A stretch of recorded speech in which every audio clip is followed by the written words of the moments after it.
Great to be here. Really great to be here. And thank you, Gary. We're ready for the first slide. What I'm going to do is a brief introduction to the history of Wilson Bruce Evans and then bring you up to date on where we are at the house. Many of you are familiar. Some of you may not have. Some of you may have escaped hearing us talk about Wilson Bruce. Some of you may have escaped us talking about Wilson Bruce Evans someplace along the line.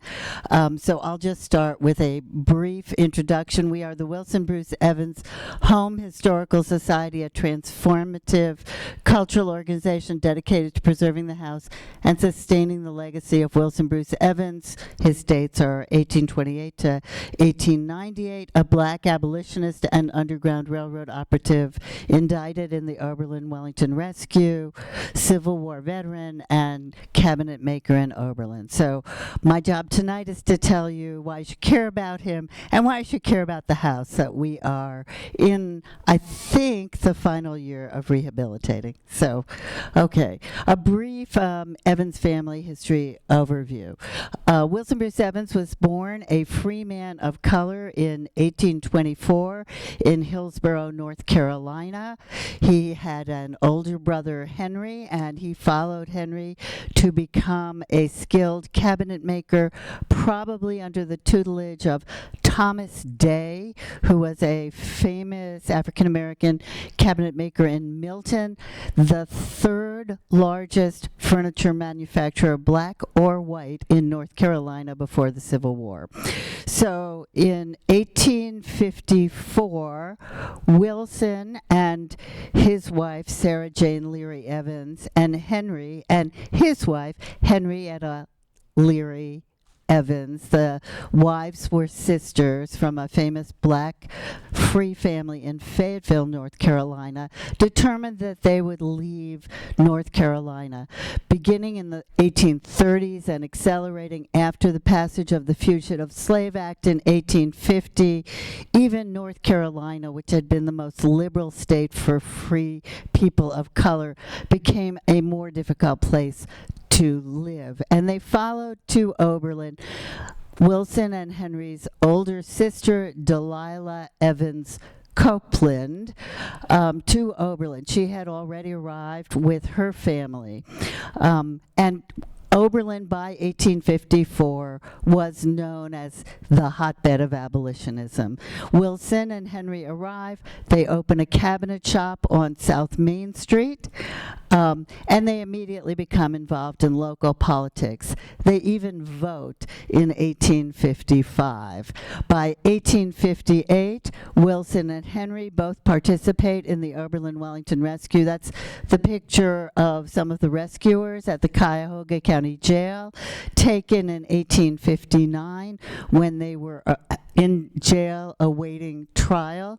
The trials concluded and they came home in July of 1859, which meant that they were in Oberlin when their nephew, nephew John Copeland, and their brother-in-law, Lewis Sheridan Leary, participated in and died as a result of their participation in the Harper's Ferry raid. So they are very involved in abolition. Family lore says that they hid freedom seekers in the basement of the house at what is today 33 East Vine Street. We'll show you a picture of where that might have been. But in any case, Wilson is a committed unionist. He enlists in the Civil War in 1864. Remember, people of color can't enlist in the Civil War until 1863, so he enlists shortly thereafter, serves a year, comes home. His family continues to grow. His reputation continues to grow. He takes on, in addition to being a skilled cabinet maker, he becomes an undertaker in the wake of the Civil War. He also is employed by the local planing mill, and he is custom turning spindles and newel posts and custom finishing some of the cabinetry that surrounds doors and windows. He's much in demand. He's making a very good living. He decides to put on the front of his original house, which was pretty much a large barn, a very beautiful brick Italianate. So in the 1870s, he starts building this house.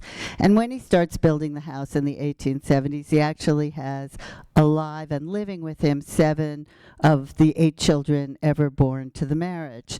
By the time he finishes building this house in the 1870s, he has only 3 living children. His daughters, Sarah Jane, named after his mother, Julia, and 1 boy, Cornelius. Julia and Sarah Jane both graduate from the college in the 1890s, and Julia and Sarah Jane both begin their teaching careers in the South, teaching free people of color, teaching post-Civil War people of color in the South. Sarah Jane actually marries Thomas Sewell Inbourden, who had been boarding at the Evans house when he was a student in the preparatory department. Sarah Jane Evans Inbourden and Thomas Inbourden found the Brick School in North Carolina with the help of the American Missionary Association, and actually continued to come back in the summers to Oberlin. So the Inbourdens and the Evanses are very, very close. In fact, the picture of the 3 people up there over the 1890s, that's Sarah Jane Leary Evans, the mother, Sarah Jane Evans Inbourden, the mother on the right, the second generation, right? Wilson Bruce Evans's daughter. They use the same names generation after generation, right? So Sarah Jane Evans Inbourden, and then on the far left is her daughter Dorothy Inbourden, who was actually born in the house on Mill Street in 1898. Okay, so other changes in the 1890s, major transitions. Wilson and Sarah Jane both pass in 1898. When they die, the house becomes the property of their only living son, Cornelius. Cornelius stayed in town and was sort of, what can you say, seems to have been involved in a lot of different things, but no big things. And he lives in the house until he dies in 1941. When he dies, he wills the house to Dorothy Inbourden, now Dorothy Inbourden Miller, who had been born in the house. That's his niece, Wilson Bruce Evans's granddaughter. And she has a real sense of the historic meaning of the house. So she begins to really turn parts of it into an amateur museum. And she tells the stories of the family to every generation of children.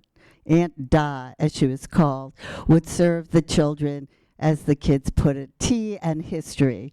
And she was responsible for the real sense that this is a place where history happened and it needs to be provided for future generations. One of my favorite stories about Aunt Da is actually she had all of her nieces and nephews. She had no children of her own. She had all of her nieces and nephews come.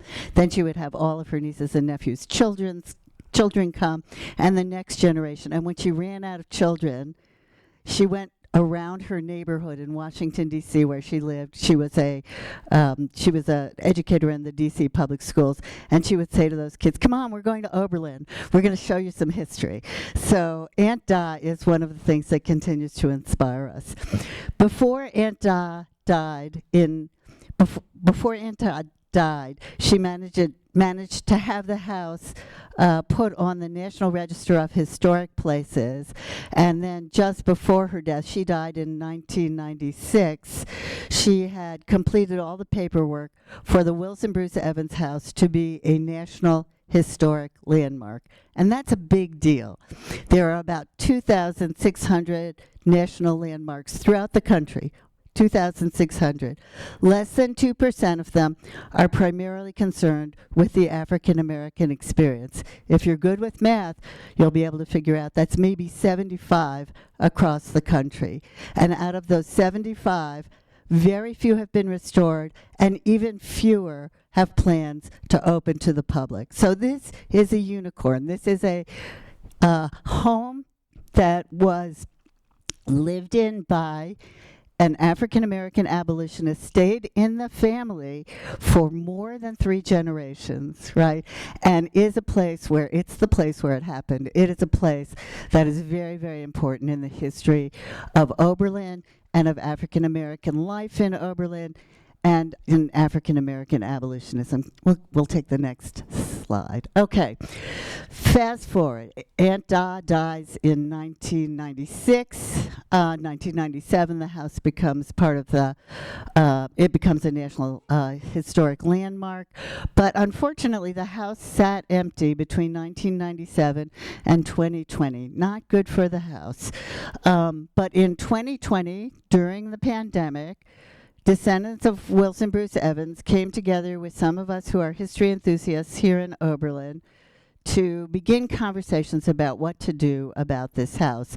And by 2021, we had come together to found the Wilson Bruce Evans Home Historical Society and become recognized as a 501(c) charitable organization. The descendants of Wilson Bruce Evans willed to the society the house and its grounds. So we were off and running. The beginning of the adventure. It's a little bit harder to bring back an old house than you would think. It's not this old house on, a PBS, especially when you're dealing with a National Historic Landmark, the renovations of which are governed by provisions in the National Park Service.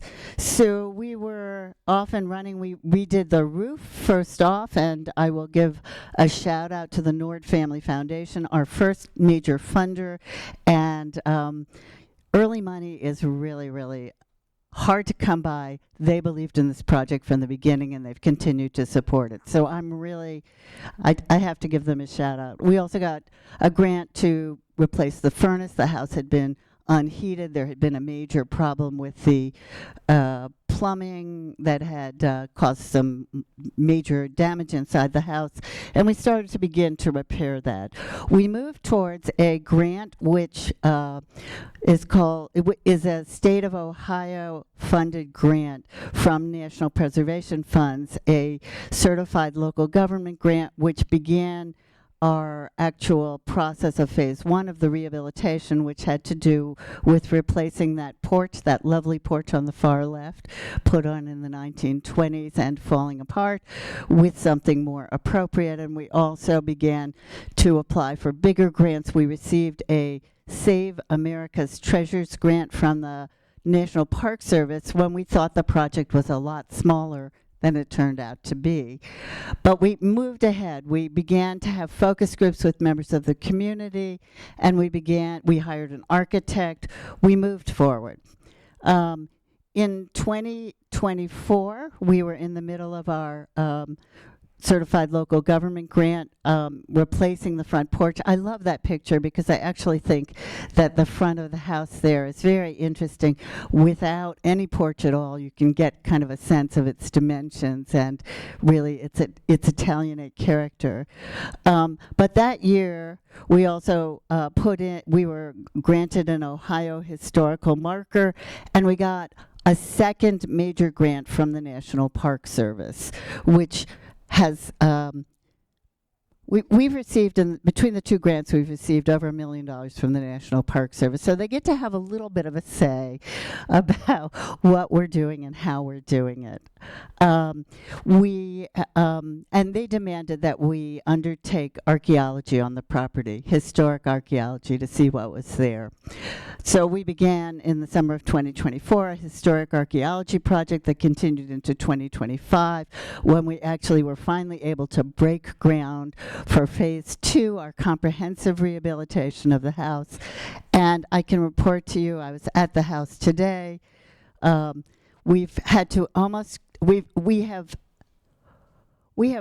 virtually stripped the rear building, the original house, to its studs and beams, and we are rebuilding a new structure around it, which you will be able to see when you are finally able to visit the house in 2026, or fully renovated house, rehabilitated house with exhibits in place by, we're hoping, Black History Month of 2027. So we feel like we've really turned the corner. We're really coming down the home stretch now.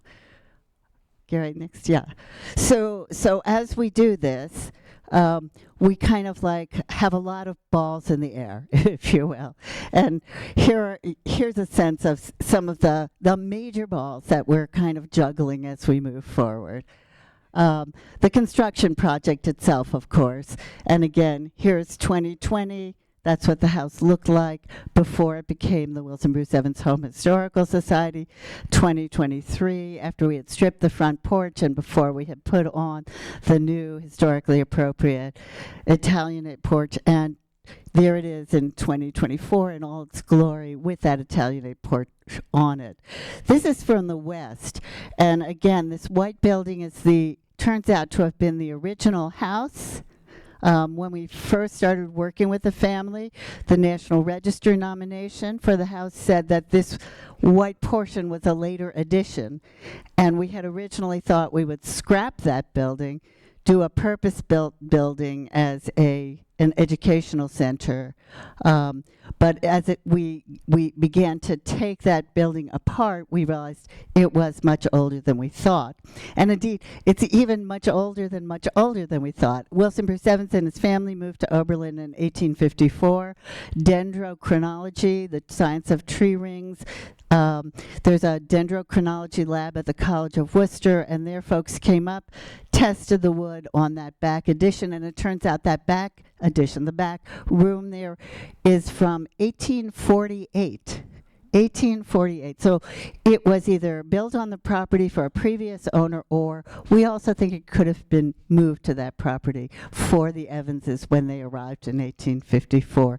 And I'll tell you, most recently we found out that it had no foundation, none, zero zip, in the what is it, Gary? It's the southeast corner. It was just sitting right on the ground. So I think it might have been moved there. And it would have been under this portion, which has a dirt floor underneath, that were freedom seekers actually hidden, they would have been down in that kind of dirt basement. 2026, is this today? No, this is, you can begin to see, yeah. The snow is gone. Okay. So not today, but close on. And you can see that we've put up scaffolding so that they essentially were rebuilding around the original hand-hewn timbers there. It's really exciting. You'll see another picture in a few minutes. Next for us. From the south. Okay, so this original building from the south in 2024. You can see the foundation for the small addition that we're putting on. The addition will house an ADA bathroom. It'll also be the universal entrance. And it will be where everyone enters, hangs up their coats, and begins to move into the building itself. Okay. All right, and that's what it's going to look like. That's our architect's rendering. Okay, so as we prepare that shell, we're also very hard at work on exhibit design. We have a fabulous group of people working on the exhibit design team. Some of you may know Renee Romano and Julie Min, both of them associated with Oberlin. They have formed a projects team, Romano and Min Projects, and they have been, they created for us an interpretive plan, a pebble in the pond, and they have been continuing to work along with us to create to create the exhibits. We are not doing a traditional house museum. This will not be come in and see the furniture of Wilson Bruce Evans, although there will be some pieces on display.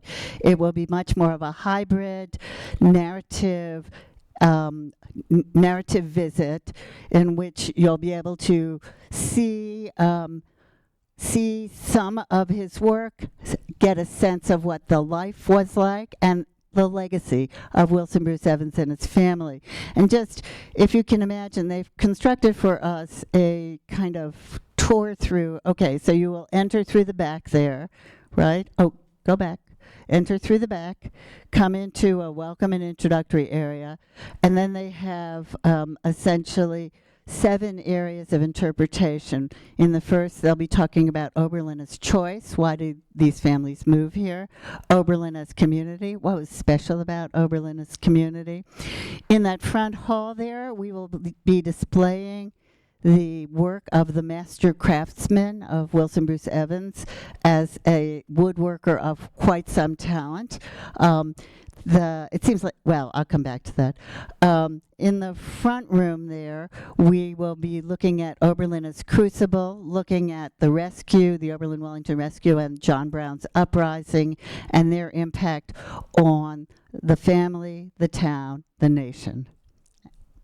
In the next room, we'll be talking about Oberlin as launch pad. That is, many African-American families who have been active in the abolitionist movement left Oberlin after the Civil War. And we'll be talking about why and what those families did, especially the Evans family, as they continued their quest for social justice in new venues. The next section will talk about a living part of justice, and it will be asking visitors to reflect on that long train of the struggle for racial justice. And finally, we have a little area which will display items relevant to our restoration and rediscovery of the building. Okay. Historic preservation is important to us, and we have designated this front hall with this beautiful woodwork as our zone of historic preservation. Again, while most of the house is not going to be a traditional house museum, we want this to come back to the glory that you would have seen if you had entered Wilson Bruce Evans's house in the 1870s. On the left is Emily Redman, Associate Archivist at Oberlin College, who, it turns out, also is a specialist in historic interiors.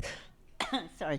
Among her credits, she's worked on the Harriet Beecher Stowe House in Cincinnati, and she has been helping us do historic paint analysis and talk about wallpaper and restoration.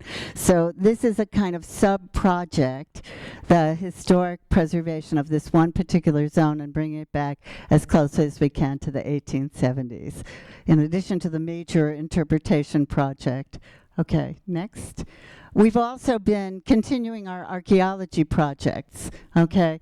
So in 2023, when we first began our archaeology project, we kind of backed into it. We decided we'd do a geophysical survey of the land on which the Wilson Bruce Evans house rested. And we did that in part because some members of the family said there were stories about tunnels. We wanted to make sure that if there were tunnels, that we knew about them. No tunnels, but lots of what was called in the geophysical survey anomalies, places where there could be deposits of historic materials. So in the summer of 2024, we were mandated by the National Park Service and the State Historic Preservation Office to undertake some excavations, particularly in the area right behind the white building, the original house, before we put in our addition. And this is our archaeologist here, David Klinge of ASC Group. He's amazing. He's wonderful. He helped us through this dig, and he's holding one of many inkwells found on the property. David and ASC Group have told us that they thought this house has more inkwells on the property than any house they've ever seen. Well, for us, it was a confirmation of how important education was to these people. These were school teachers, these were students, these were people who cared deeply about that world. Below is, I think, our most exciting find, and that's actually, for those of you who are on the mailing list, you may have received this. This is a fragment of the Elijah Lovejoy plate. So Elijah Lovejoy was a white abolitionist who was martyred in 1837 in Alton, Illinois, because he had a printing press that was publishing an abolitionist newspaper, and he refused to stop printing it. So he was shot by an angry mob. Alton's right across from Missouri. He was shot by an angry mob, and in fact, at least one of the people who worked for him ended up in Oberlin. This memorial plate we discovered as we were doing the excavation for the basement. And there may be other treasures that we will still find as well. We're in the process of completing a proposal. We're working on this with the National Park Service, SHPO, ASC Group, and others. We're hoping to be able to start a public archaeology project in 2027 to look at other possible treasures, and you will all be invited to be volunteers in the public archaeology project at that point. So I hope you'll reach out, and we're really excited about that. Okay, during all of this, we've continued our public programming. These are a few of the things we've done. We had a really excellent talk in the fall by Nancy Burkow from the Smithsonian Institution about the future of African American public history and museums today, and museums today. The picture on the right is yours truly with Phyllis Yarborough Hogan, our devoted vice president. We gave a presentation on a children's book, children's biography of Wilson Bruce Evans to the third graders at Oberlin Elementary School. It was really, really fun.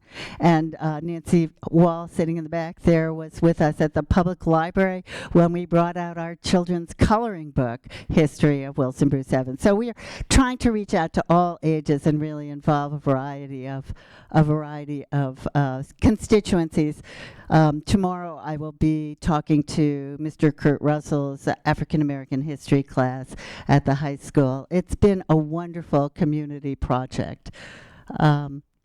Next. Okay, as if that's not enough. Wait, there's more. We're involved in, of course, trying to put together a design for the campus, a landscaping plan. We have a vision that says there are three things that our grounds need to do. We have almost an acre of ground. We want that ground to, for those people who do come and tour the house, extend the story outside so that they'll get a fuller sense of the story of Wilson Bruce Evans and of his place in history and in the larger narrative. The second thing we'd like to do is, you know those times you end up at some historic site that you thought was open and it isn't, and you're so frustrated because you can't figure out what's going on? Well, we want to make sure that if you show up at the Wilson Bruce Evans house on that random Wednesday in November and there's no one staffing the house, that there's enough good signage that you can figure out what this thing was about and why you want to come back to Oberlin to see it. So that's our second objective. And our third is the Wilson Bruce Evans house sits right across the street from Martin Luther King Jr. Park. And there are several really important African American monuments in the park. There is a monument to the Oberlin Wellington Rescuers. There's a monument to the Harper's Ferry martyrs who were from Oberlin. There's also a Tuskegee Airman, and there's also the monument to Martin Luther King himself. People use that park. They enjoy it. They walk in it. If you are on Vine Street, you can see it's a well-used and well-loved park. We want those people and members of the community to come across the street and feel welcomed, to take some ownership in this park. And to that end, we're trying to include features for everyday users. So the picture up on top is a really cool solar picnic table in which you would be able to, if you were just walking around, maybe with your dog, your friends, your grandkids, you would be able to come and plug in your phone that's running low, and the solar batteries from that solar picnic table would top off your phone for you, right? It's a good reason to stop by. Beneath that is a and none of this is, none of this is set. We're working with all of this together. Beneath that is the picnic shelter that we imagine will serve many different purposes at once. On the one hand, it will be a place for school groups to go have their lunch, right? But it will also be a place that will serve as a kind of stage for, can you see where there's down in the bottom right corner there? There's a natural amphitheater on the grounds there. And so it's a perfect place for community performances and meetings, outdoor meetings. So it will also serve that purpose. And finally, we're hoping to put solar panels on it to power the house. Might not all happen next week, but we are looking forward to really having that sense of being part of the Oberlin of today and tomorrow, using that kind of renewable power. Down below are some pictures of the stones that will be part of our thematic features. We hope to have some stones that are attractive nuisances for children to play on. But we also, if you remember back at the beginning, the notion that the family has projected is that the Leary Evans family is like a pebble in a pond. What they did had repercussions going round and round and round. And so we like that as a kind of metaphor, that and the enduring quality of stone as a way to think about a kind of unifying theme for what we're going to do out there. This is a very early sketch. It does not yet have all of the pathways that we envision. We're really, it is a work, this is, many of the other pieces are coming towards fruition. This is just coming into its own, because if we can't, we really can't do anything but plan on this until we come to substantial conclusion of the construction project, and that will be in mid-August, we hope. So, do I have more? Oh, and now, whoops, you've lost your slide. And now, Gary's going to talk about the other forward-looking part of our project. Well, I mean, I think it's all forward-looking, but the other piece of our project that lies ahead, that's a significant chunk. Yes, well, this is the project that never ends. It's been very important. Some of you will understand that not everyone is good at retirement. And I think it's fair to say that Carol was a little bored in her early years of retirement, which is the reason that fate would have it that she would become executive director of the Wilson Bruce Evans Home Historical Society. But in any event, at some point, Carol's going to step aside. And this will pose a challenge to the organization. At the moment, the organization has no paid staff. We do have paid consultants, but everyone else works on a volunteer basis, including the executive director, including all of the members of the board, and many of our advisors. So we don't expect that will continue as such for the next few decades, and we do hope that the house and the educational center that it becomes will endure for several decades. So we engaged in a strategic planning process over the past year with the help of Rosa Consulting, who were great and extremely helpful, and we began to think about what the next phase will entail and how we will move from an all-volunteer to at least a partially paid staff. How much money we'll need for that. We have begun building a quasi-endowment, but we don't yet know even what the size of the staff will be at the beginning, aside from an executive director. We hope to recruit docents from Kendal at Oberlin, of all the places you might imagine, but also Oberlin College students and other residents. We also though, expect over time we will hire experts to also give classroom demonstrations and the like. This is all in the planning stages, but it is now actively a center of our focus, and we continue to have dialogue with members of the community over what the community would like. It's been mentioned that Wilson Bruce Evans, in his later years, had an undertaking practice. We've had suggestions that we should teach casket building. I'm not sure we're going to go there, but we're open to suggestion. This is the strategic plan carries us through 2028, but this, again, we hope to embed this in the community. We hope to work with the Oberlin Heritage Center in building a freedom trail through Oberlin.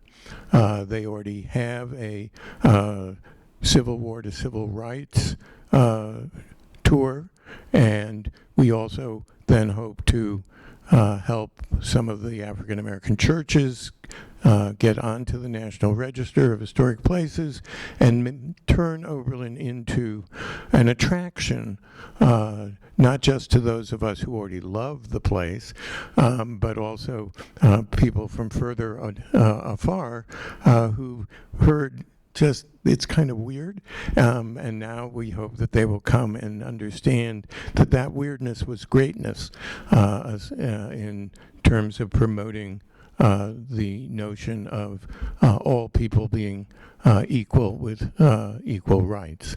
So that's where we're going, and I know with East Vine Street closed off until 2 or 3 days ago, many of you have not been able to get near the house. So today, the executive director went over to take up-to-date photographs so that you know where we are now. And we hope, as Carol mentioned, that we will be able to bring the public into the house by Black History Month 2027. Whether all of the exhibits will be done by then, we don't know. But the idea is that by then the house itself will be stable and able to accommodate people with disabilities, abilities, and we hope extraordinary excitement. Thank you very much. Thank you. Questions? Yeah. Carol will now answer questions. We're happy to answer any questions. John, here. Wait.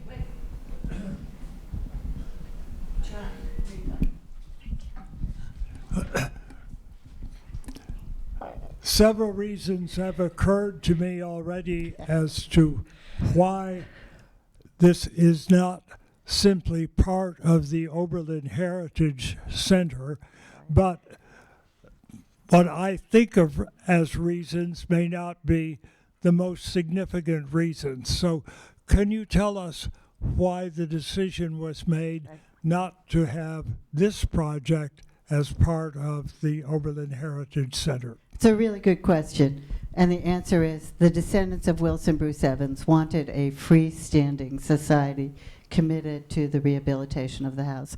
We work really closely with the Oberlin Heritage Center. We co-sponsor almost all of our events with them. Liz Schultz, the director of the Oberlin Heritage Center, is a member of our board. So we are closely working together, and we work with the Oberlin African American History and Genealogy Group as well. We all think that that more of us being involved, doing more things, will create more synergy that will achieve our objective, which is really making Oberlin an ultimate historic tourism destination for people interested in anti-slavery and abolition and Black history. So the more the merrier, but the reason for the separate organization is really honoring the ancestors. So let me underscore that by noting that under our bylaws, we require that some of the members of the board be descendants and some of the members of the board be residents. And at the moment, it's roughly balanced. So our president is Dr. Doris Hughes Moore. who's the great-great-great-granddaughter of Wilson Bruce Evans. Our vice president is Phyllis Yarber Hogan, who is a towering figure from Oberlin, and likewise, the board is pretty much back and forth between a family member and a resident, and it's worked very nicely. So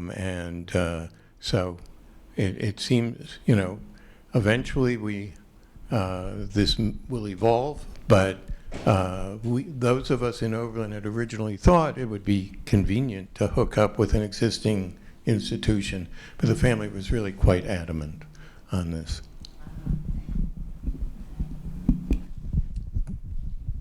Thanks, Shirley. I'm curious whether any of the original cabinetry remains in the house.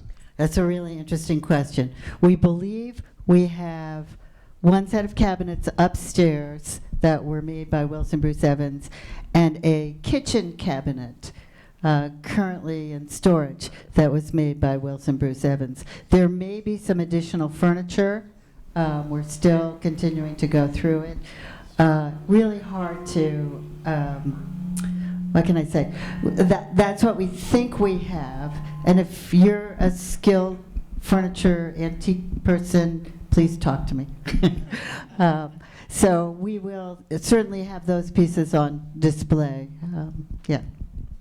We did have two experts come in and examine the house and also the furniture that we had removed from the house and put in storage, including Jerome Bias, who is an expert on Thomas Day, the renowned North Carolina African-American cabinet maker, and also Bill Chapman, who also does historic preservation.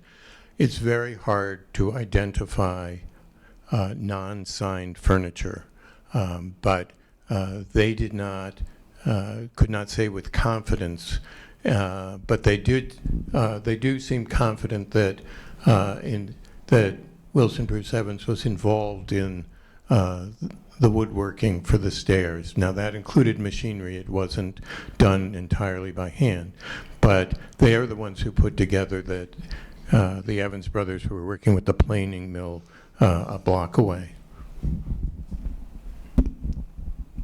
Gary, did you say that after the Civil War the family dispersed? Okay. So this is a little complicated.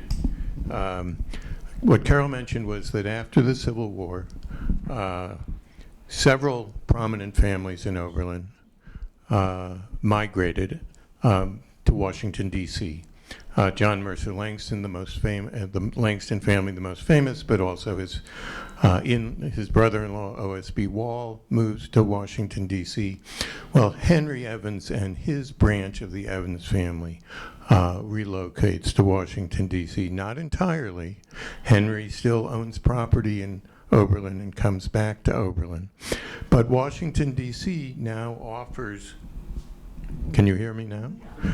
Now offers a stage for black empowerment that was inconceivable when Washington, D.C. was a slave city before the Civil War.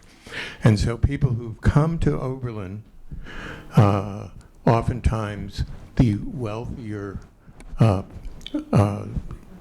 mixed race, because their fathers were slaveholders, which is why they are wealthier, coming to Oberlin, now see an opportunity to promote black emancipation and black empowerment and black progress in Washington, D.C. itself. And so there are connections that emerge, and ultimately today there are Evans family members in the Washington, D.C. area, but none in the Oberlin area.